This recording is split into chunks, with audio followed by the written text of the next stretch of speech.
how can trafficking happen in a sports situation for the student athletes? Like we said in our previous videos, trafficking can happen to anyone. It can have all kinds of victims, and it can happen from any source. And unfortunately, that includes sports teams, whether it's something like a sports club, an independent sports club, or something that's connected to a school.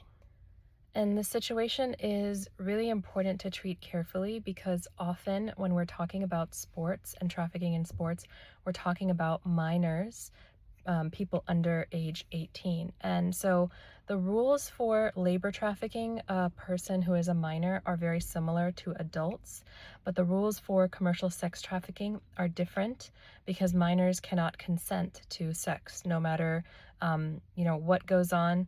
A child under 18, if they are induced into sex, it is considered non-consensual during immigration law. So what could labor trafficking look like in a sports situation?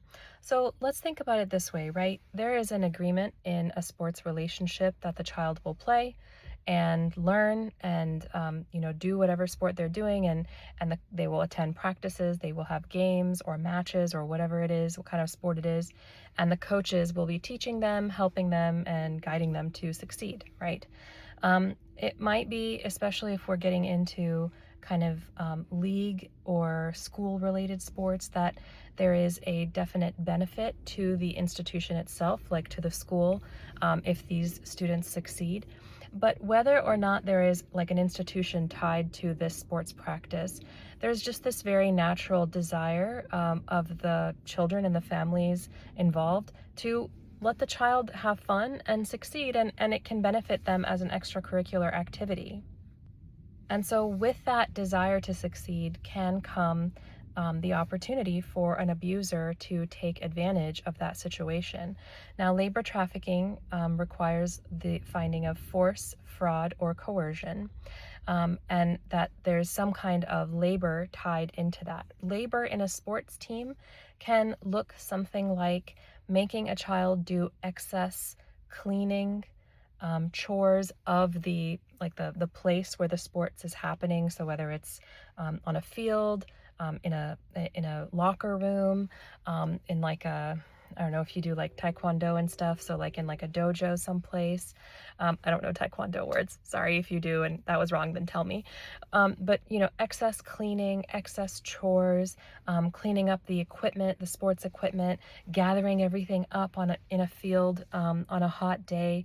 And of course, some of this is natural team building. It's part of the experience.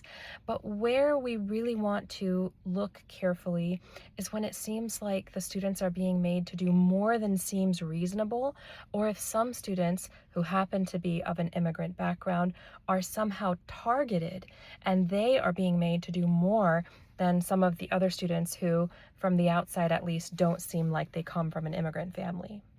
Once you get into the higher leagues of sports, in high schools, colleges, or even something independent outside of a school, but maybe it's still part of some kind of league, there may even be a written agreement of what the student athlete agrees to do, how many hours per week of practice and games or whatnot, and then in response, what kinds of services they can expect in terms of training from the coaches and staff, and maybe even parent volunteers who are involved.